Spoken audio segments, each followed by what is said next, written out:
E aí, tudo bem? Bem-vindo de volta ao Reafogado. Hoje a gente vai continuar na nossa série de partidas instrutivas. Estamos com 893 de rating, quase 900. Vamos tentar superar essa marca hoje e chegar cada vez mais próximo do tão desejado 1000, né? Chegar nos 4 dígitos. Que uma vez que a gente entrar no clube dos 4 dígitos, estamos junto com a galera, né? Estamos junto com o Magnus Carlsen, com qualquer um. Então vamos lá, vamos tentar ganhar mais uma partida e chegar mais perto desse objetivo. Então eu já setei aqui o nosso controle de tempo de 15 minutos, mais 10 segundos. E encontramos uma partida, estamos de pretas.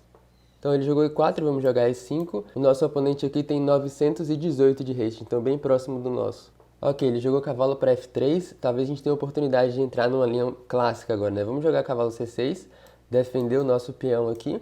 Outras opções nessa posição seriam jogar D6, né, que seria a defesa Philidor, que defende um peão com outro peão, ou cavalo para F6, que seria o contra-ataque, né? Na ideia de, em vez de defender o nosso peão em E5, a gente contra-ataca o peão do branco em E4. Esse seria o jogo russo, né? Ou a defesa Petrov. Mas ok, ele jogou outra linha, né? Ele jogou cavalo para C3, que é a abertura dos 3 cavalos. E aí a gente vai entrar na linha mais clássica a partir daqui, que é com cavalo para F6. E agora a gente está na abertura dos 4 cavalos. Essa é uma linha que não é tão popular assim, porque ela é bastante simétrica, né? Como dá para ver, a posição é perfeitamente simétrica e acaba que o preto consegue equalizar e defender a posição um pouco mais fácil. Então ele já cometeu uma pequena imprecisão aqui, né? Os lances nessa posição seriam bispo para B5, que é a variante italiana, a variante espanhola da abertura dos 4 cavalos, porque tem um gostinho assim de Rui Lopes, né, quando o bispo vem parar em B5, mas a gente tem os 4 cavalos envolvidos, então a gente chama de variante espanhola da abertura dos 4 cavalos. Outra opção de desenvolvimento também seria jogar G3 e aí botar o bispo em G2. Esse lance que ele fez bispo para C4 também existe, é a variante italiana do jogo dos 4 cavalos. Só que tem um motivo muito claro pelo qual isso não é tão popular assim. Esse motivo é o fato de a gente poder capturar o peão E4 agora, né? Parece que a gente vai estar só perdendo uma peça, mas o que você tem que perceber é que a gente tem um follow-up depois de ele capturar o nosso cavalo, então a gente já vai jogar cavalo toma E4. E se ele jogar cavalo toma E4 aqui, a gente tem uma maneira de recuperar a peça. Se você não está vendo isso, eu encorajo você a pausar o vídeo e tentar encontrar o que a gente vai fazer a partir daqui para recuperar essa peça depois de ele jogar cavalo toma de volta em E4. Então ele fez outro lance, na verdade, né? Só para dar a resposta, se ele jogasse cavalo toma E4 naquela posição, a gente ia jogar D5, que enforca as duas peças, né? Enforca o cavalo e o bispo e a gente recupera a peça sacrificada. Ele ia poder recuperar o peão também. A linha teórica que eu conheço continua depois de cavalo toma E4, D5, bispo D3, aí D toma E4, bispo toma E4, recupera o peão. Só que o preto tem uma posição perfeitamente equilibrada a partir desse ponto. É um truquezinho que você tem para chegar numa posição bastante equilibrada de pretos e já sair da abertura sem problemas. Mas ele jogou outra linha, né? Ele jogou cavalo toma E5 nessa posição, o que acaba não funcionando. Esse truque só funciona quando o oponente tem essas peças nas configurações que dá para enforcar. Por exemplo, ele tem um bispo em C4. Se ele jogar cavalo toma E4, ele fica com essas duas peças, uma do lado da outra, com uma coluna entre elas. É essa a configuração que um peão consegue enforcar as duas. Só que eu ainda não desenvolvi o meu bispo, então eu não tenho um bispo em C5 para que ele tente fazer a mesma coisa, né? Essa que eu acho que ele tá fazendo. Eu tomei o peão dele, ele quis tomar o meu de volta, mas ele não tem esse truque. Se eu tomar o cavalo dele, ele não vai poder enforcar nenhuma peça que tem aqui, né? Porque a gente vai ganhar uma peça aqui. Essa é uma maneira de fazer. A gente poderia jogar cavalo toma E5 e depois de cavalo toma E4, recuperando temporariamente a peça, aí a gente joga D5 e enforca de volta as peças dele e a gente vai sair ganhando uma peça. A outra opção que eu acho que também é possível aqui, que é um pouquinho mais complicada, eu acho que seria tomar esse cavalo, porque aí permite ele tomar o nosso cavalo também, porque cavalo toma C3 vem com o tempo na dama dele. Só que ele não precisa responder se ele puder atacar a nossa dama também. Então ele poderia jogar cavalo toma C6 e atacar a nossa dama de volta. Aí a gente ia tomar a dama dele, ele ia tomar a nossa dama, a gente poderia tomar o cavalo dele e ele tomar o nosso cavalo a esse ponto, e aí é uma grande troca de um monte de material e no final fica com o material igual, né? Então é mais vantajoso a linha que ganha uma peça pra gente, essa linha tomando o cavalo dele direto, e aí se ele tomar o nosso cavalo aqui, a gente vai poder enforcar as peças, como eu estava falando, e recuperar a peça, garantir que a gente continue com uma peça a mais. Então a gente já saiu na abertura de uma linha bastante intricada, né, com algumas complicações, mas essas complicações acabaram favorecendo a gente, porque a gente vai sair no final das contas aqui com material a mais. Então, ok, ele finalmente jogou o cavalo toma E4. E agora a gente tem aquela abordagem que eu estava falando, né, jogar D5 aqui força o ganho de material, atacando as duas peças dele, já tomando o centro. E cavalo toma C4 também força o ganho de material, né? A gente vai ficar com uma peça a mais em qualquer uma das linhas. Cavalo por C4 é um pouquinho mais direto, mas eu acho que eu gosto mais de D5 aqui. Porque já acelera o nosso desenvolvimento também, depois eu vou poder tirar esse bispo aqui. Então vamos jogar D5. Eu não acho que ele tenha nenhum tempo... Ah, na verdade, depois de D5 tem bispo B5, né? É cheque. Mas aí eu tenho C6. É um pouquinho mais complicado, na verdade, que D5, bispo B5, cheque, C6, a peça tá no ar. As duas peças dele estão no ar, né? Esse cavalo vai estar atacado e esse bispo aqui vai estar atacado. No final das contas, ele perde uma peça do mesmo jeito. Mas eu gostaria de, pelo menos, ter a opção de poder voltar esse cavalo para C6, se for útil. Então eu não quero jogar C6 naquela posição. Desse ponto de vista eu vou só tomar o bispo dele também, então que é um pouquinho mais rápido. Eu tenho a sensação que os dois lances são igualmente bons, né? Acaba que nas duas linhas a gente sai ganhando uma peça, então são duas... Se a linha ganha uma peça pra você, tem que ser uma linha decente, né? Desde que você não faça uma concessão assim muito grande, né? Não vai ganhar uma peça e colocar o seu rei no meio do tabuleiro também. Então aqui ele jogou D3 e tá atacando o nosso cavalo. Agora a gente já pode voltar esse cavalo, ele já fez o trabalho dele de ganhar uma peça aí, então vamos avaliar pra onde dá pra mover, né? Dá pra mover o cavalo pra D6, só que isso bloqueia tanto o peão de D quanto o desenvolvimento desse bispo, então isso é um tanto infavorável. Dá para voltar o cavalo para B6, o que é um pouquinho melhor, eu acho. Esse cavalo não está muito ativo aqui, mas ele também não precisa estar salvando o mundo, né? E a outra opção seria voltar o cavalo para o centro em E5, que é um quadrado indefeso, né? Permitiria ele ganhar outro tempo com bispo F4, por exemplo. Então, desse ponto de vista, uma vez que esse quadrado aqui é um quadrado central, ok, mas é um quadrado indefeso e eu estar permitindo ele ganhar mais tempo no meu cavalo, eu vou voltar o cavalo para B6 mesmo. Acho que essa é uma maneira mais simples de continuar e, como a gente estava falando, a gente não precisa reinventar a roda aqui, a gente já tem uma peça inteira, mas já temos muito material, agora a gente só quer consolidar, desenvolver e aí poder chegar numa posição onde esse nosso material a mais seja sentido, né? Quando as peças já estiverem desenvolvidas. Então, na nossa agenda aqui está jogar os lances D5, que ataca o cavalo dele e já toma um pedaço do centro, abre o desenvolvimento desse bispo, e aí, digamos, quando ele voltar esse cavalo do ataque, a gente vai poder tirar esse bispo para B4, por exemplo, talvez já oferecer uma troca, tirar esse bispo aqui para F5 ou para G4, aí fazer o roque, mover a dama, conectar as torres, a gente vai seguindo aqueles mesmos planos bastante obedientes aos princípios na abertura, né? Vamos agora que a gente já conseguiu o material, desenvolver, consolidar, simplificar e aí converter para um final que a gente consegue ganhar, dar checkmate ou promover um peão facilmente. Então aqui ele jogou D4, e isso já permite a gente jogar D5 e expulsar o cavalo dele do centro, né? E seguir com aqueles nossos planos de desenvolvimento que eu estava mencionando. Então vamos fazer isso. Então ele jogou cavalo para C5, o que permite a gente fazer uma troca, né? Ele já está colocando o cavalo num quadrado onde eu posso capturar.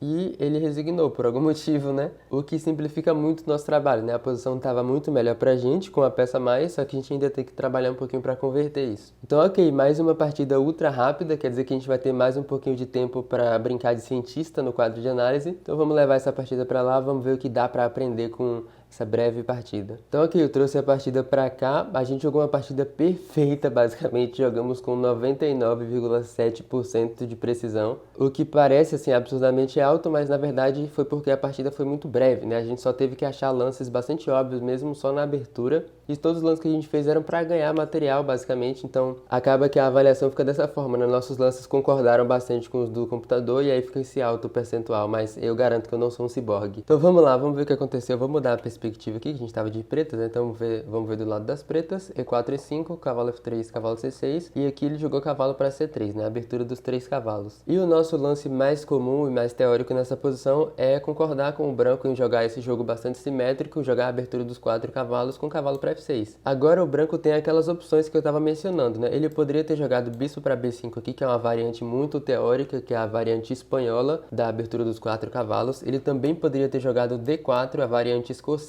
dos 4 cavalos, e ele também poderia ter jogado G3, que é um sistema um pouquinho mais moderno, tentando fazer o fianquete do bispo, fazer o roque rápido, e aí seguir por alguns planos um pouquinho diferentes do que nessas linhas um pouco mais clássicas. A linha que ele escolheu com o bispo para C4, como eu estava falando, existe nessa posição, mas tem esse contraponto bastante claro. Na base de dados do Lichess, por exemplo, para você ter uma ideia, o lance bispo para C4 foi jogado 194 vezes no alto nível nessa posição, e dessas 194 partidas, o branco só foi capaz de ganhar 18%. 50% são empates e 34% são vitórias para o preto. E quando tem uma abertura, assim, uma linha de uma abertura que oferece tantos empates e tantas vitórias para o preto, não tem como ser uma linha muito boa, né? O que se espera é que o branco vai estar ganhando um pouquinho mais, uma porcentagem ali, mais ou menos um terço ou um pouco mais de um terço vão ser empates, e o preto sempre ganha um pouco menos, né? Por causa daquela vantagem inicial de abertura que o branco tem. Então o que isso prova é que essa linha com bispo C4 permite ao preto equalizar e criar chances muito mais fácil do que algumas outras linhas que ele poderia ter escolhido. Exatamente por causa da, entre aspas, né, refutação que a gente jogou com o lance cavalo tome 4. Eu não suspeito que ele estivesse esperando esse lance, né? Porque essa é uma linha que, se você não sabe, é meio difícil ver que dá para tomar o peão e depois enforcar as peças de volta. É provável que ele já tivesse jogado isso antes e os oponentes dele nunca acharam o lance cavalo tome 4, que é o melhor lance nessa posição. E aí ele conseguia seguir com o jogo normal, a despeito de estar jogando bispo para C4, essa linha é meio desfavorável. Mas, né, no nosso caso, a gente estava preparado para responder da melhor maneira. E o lance cavalo tome 4, como eu estava mencionando, é o melhor aqui, porque depois que ele tomar de volta em E4, a gente vai ter D5, e a linha teórica continua bispo D3, D tome 4, bispo tome 4, e nessa posição aqui o preto já está entre igual ou até um pouquinho melhor. Menos favorável ainda do que essa posição seria se aqui, em vez de ele voltar ao bispo e permitir a gente tomar para que depois ele possa tomar de volta, ele já tomasse essa peça, né? Parece que depois de dama toma D5 ele tem esse tempo, mas aqui a gente volta a dama para D6 e a posição de novo é melhor pra gente. Tiveram 6 partidas que eu tô vendo aqui que chegaram nessa posição, por exemplo, e dessas 6, todas o preto ganhou. Então isso prova o quão confortável é de jogar essa posição aqui de pretas. A outra opção aqui, que é bem mais dúbia do que isso tudo, seria depois de D5, aliás, depois não, antes de permitir a gente jogar D5, ele sacrificar o bispo dele em F7. Então a lógica aqui é a seguinte: o branco poderia nessa posição perceber, né, que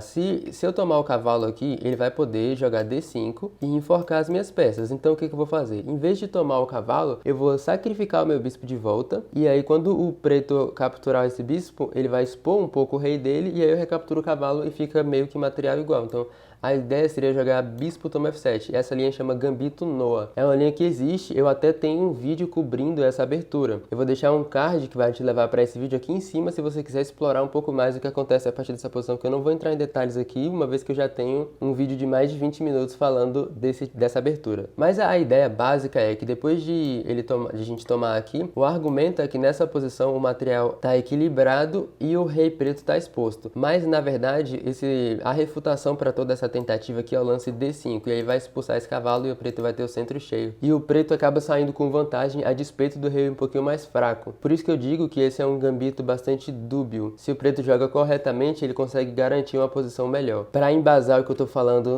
nas estatísticas, por exemplo, o lance bispo toma F7 aqui já foi jogado 26 vezes, e dessas 26 partidas, o preto ganhou 85%. Então isso prova o quão ruim é essa linha para as brancas. Mas vamos voltar então para o que a gente estava vendo, né? O gambito Noa seria tomar F7 aqui, é uma linha, como eu estava falando, dúbia, ou ele poderia tomar o cavalo e permitir essa forca, mas o lance que ele fez acaba sendo muito pior do que qualquer uma dessas alternativas que a gente está discutindo. Ele jogou cavalo tome 5, o que simplesmente entrega uma peça. Nessas variantes que a gente está falando, a gente sacrifica o cavalo pelo peão e depois a gente recupera a peça e devolve o peão, ou seja, o material fica igual no final das contas. As compensações que a gente tem para provar a equalidade são estratégicas e posicionais, não de material, e o que ele fez acaba dando uma grande vantagem pra gente, porque agora a gente vai simplesmente sair com uma peça inteira a mais. Ele não pode tomar de volta o nosso cavalo aqui por múltiplos motivos. Primeiro, que a gente não tem um bispo aqui em C5 para que ele possa argumentar a mesma coisa, né, para devolver a forca, basicamente, e atacar as nossas peças também. A gente ainda não desenvolveu o bispo. E segundo, que quando eu tomar o cavalo dele, que foi o que acabou acontecendo, esse lance vem com tempo no bispo que está indefeso. E aí, se ele tomar o nosso cavalo, a gente vai recuperar a peça tomando o bispo dele, que foi o que aconteceu. Então ele tomou o nosso cavalo aqui, a gente tomou o bispo, e nessa posição o preto tem simplesmente uma peça a mais. A outra linha que eu estava discutindo aqui,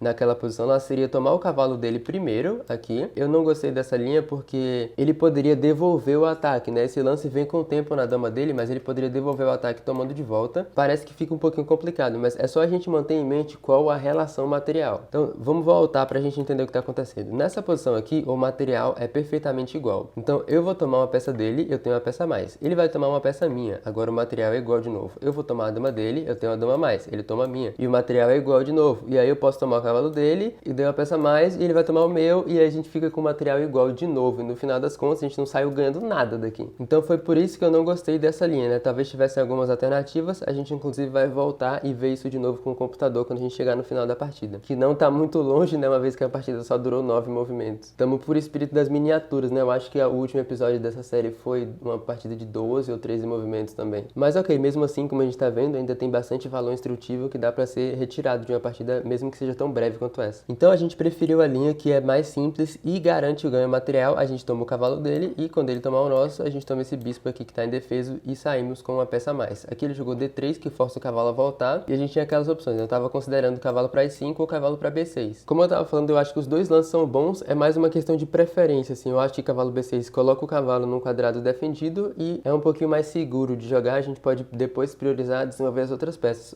E se a gente jogasse cavalo pra E5, ele talvez tivesse ideia de bispo F4, atacando o cavalo. E aí, nessa posição, se eu jogar D6, esse bispo já não vai poder mais sair pra fora da cadeia aqui, e isso eu acho um pouquinho desfavorável. Então, cavalo pra B6 me parece uma abordagem um pouco mais simples. Ele jogou D4, tentando ganhar um pedaço um pouquinho maior do centro, e depois de D5, cavalo C5, ele resignou com o próprio lance. Nessa posição aqui, as opções que a gente estava discutindo incluíam, né, a principal seria tomar o cavalo dele. É a maneira mais simples de continuar, porque a gente tem uma peça inteira a mais. A gente quer a simplificação da posição, a gente quer que o material seja trocado e que a gente chegue num final onde a gente tem uma peça a mais contra nenhuma. Essa é a maneira mais simples de converter uma posição com um material a mais. Você simplifica as coisas. Sempre que você tem uma peça a mais, ou 2 peões a mais, ou qualquer quantidade de material assim superior a mais 2 pontos de diferença, é importante que você considere essa estratégia de simplificar a posição. Se conseguir trocar peças, trocar as damas, principalmente, as coisas ficam mais fáceis de jogar e acabam favorecendo o lado que tem material a mais, porque no final essa diferença de material vai ser ainda mais sentida. No meio jogo, se você tem 4 peças e o oponente tem 3, ele pode tentar complicar as coisas com essas 3, criar contra-jogo, criar um ataque e aí tentar diminuir o efeito do fato de você ter um material a mais. Só que em um final, se você tem um cavalo contra nenhuma peça do oponente, esse final tá totalmente ganho e é bastante simples de converter. Você só vai lá com seu cavalo, captura todos os peões dele e faz uma dama. Então esse é o nosso objetivo aqui, esse é o nosso plano, a gente quer converter e é por isso que o lance bispo toma C5 faz sentido, porque ele concorda com o nosso plano. Se ele tomasse aqui com o peão, aí ia vir com tempo nesse cavalo, mas isso não é um problema, a gente pode mover o cavalo de volta e aí manobrar esse cavalo aqui para F6, depois tirar o bispo, fazer o roque e aí seguir com o nosso desenvolvimento natural, né? Ele poderia até tentar tomar esse peão, mas depois dessa posição aqui, se ele quiser evitar a troca das damas, né? No final das contas a gente poderia bloquear e aí forçar a troca, porque agora a dama dele tá cravada. E isso aqui vale a pena, né? A gente entrega um peão, só que as damas vão ser trocadas, ele vai ter um peão a mais, que é um peão dobrado na coluna C, e a gente tem uma peça a mais inteira, lembra disso? Então vai ser uma peça contra um peão, continua bastante ganho. Mas se você quiser ser um pouquinho mais materialista que isso, né? Se você não quiser mesmo entregar esse peão, ainda dá pra jogar cavalo pra C4 aqui. Então agora vamos voltar e vamos ver essas linhas com o computador para ver qual é a avaliação dele aqui. Então, como a gente estava falando, depois de a gente entrar na abertura dos 4 cavalos aqui, o lance que ele escolheu, o bispo para C4, já é perfeitamente equilibrado. Cavalo também 4 é o lance correto e cavalo também 5 já é um erro grave, né? Essa posição aqui é -5, porque permite a gente ganhar uma peça inteira. A outra linha seria ter tomado o cavalo dele, como a gente estava discutindo. Ah, só que nessa posição aqui ele tem uma refutação ainda mais fácil, né? A linha que eu mencionei seria cavalo toma C6 e aí leva a posição igual, como o computador tá falando, isso aqui é equilibrado. Só que ele nem precisa fazer isso, né? Eu fiquei totalmente cego ao fato de que o cavalo aqui em E5 e o bispo em C4 combinam para atacar F7. Então a gente não poderia ter entrado nessa linha. E isso é um caso onde eu mesmo tenho que aprender, né? Eu pensei que a peça estava em D5 com essa ideia do contato com o cavalo em C6 e aí acabei ficando com essa visão fechada às outras possibilidades, né? O que mais esse cavalo tá atacando na nossa posição além desse contato com o nosso cavalo em C6. Isso é uma lição para mim também. Então aqui ele tá atacando F7, não daria para entrar nessa linha e a gente escolheu o lance certo, né? A gente jogou cavalo toma E5 aqui, ele tomou de volta o nosso cavalo. Aqui o computador está recomendando a linha bispo toma F7 e depois de a gente tomar de cavalo, agora sim tomar essa peça, né? Pelo menos ele ganha um peão aqui. Mas mesmo assim seria ganho, né? A posição que a gente chegou é peça cheia a mais e essa posição é peça contra peão, que também é ganho. Então depois de cavalo toma E4, cavalo toma C4, é o lance correto, D3. Ele recomenda jogar D5 ou agora ele estava preferindo o cavalo para B6. Eu entendo, né? Não é tão fácil assim para um computador tão limitado quanto esse encontrar meus lances. Ele acaba demorando um pouquinho. Mas brincadeiras à parte, depois de cavalo para B6 ele recomenda fazer o roque, o bispo B5, o D4 é um lance descendente também, D5 é o melhor lance. Cavalo para C5 ele diz que é o melhor lance e aqui se a gente tomasse O cavalo dele, como a gente estava discutindo, é totalmente ganho essa posição, né? Dá pra jogar cavalo C4 e é ganho, dá pra jogar cavalo D7 e é ganho. Aquela linha que a gente estava mencionando com dama toma D5 aqui, a gente poderia só fazer o roque ou jogar cavalo pra cá, e aí ele vai ter que tomar as damas, isso aqui é menos 4.2, de novo totalmente ganho. Então acabou que ficou uma partida bastante unilateral, né? O oponente não criou muitos problemas, ele já cometeu erros direto da abertura e a gente conseguiu punir. É aí que vem a calhar o nosso conhecimento de teoria de aberturas, né? Não é à toa que eu faço vídeos sobre teoria de abertura, eu tenho uma playlist inteira na abertura italiana, uma playlist inteira na abertura Rui Lopes, porque é graças a esse conhecimento que você consegue converter. Se eu não soubesse da teoria na variante italiana da abertura dos 4 cavalos, eu não ia provavelmente encontrar intuitivamente o lance cavalo toma E4, porque parece que a gente está só dando um cavalo por um peão, mas tem aquela lógica por trás. E aí é nesse sentido que quando você sabe o que você está fazendo, você tem o conhecimento da teoria, você consegue já sair da abertura com uma vantagem e além disso jogar de modo bastante confiante e confortável, sabendo quais são os seus planos, sabendo para onde cada peça deve ir, sabendo o que o oponente deve fazer também, quais são os melhores lances pro oponente. E aí se ele não faz esses melhores lances, você tem como refutar com alguma linha, tá falando, ó, ele tá desenvolvendo essa peça aqui, mas nessa abertura ele devia estar fazendo essa outra coisa. Talvez eu consiga explorar o fato dele estar perdendo tempo dessa forma ou dessa forma. Todo esse conhecimento te ajuda a construir uma vantagem e finalmente chegar no objetivo que é ganhar a partida. Então eu espero que essa partida tenha sido instrutiva, educativa para você em algum nível. Se ficou alguma dúvida, deixa nos comentários. Eu espero que você tenha gostado e até o próximo vídeo.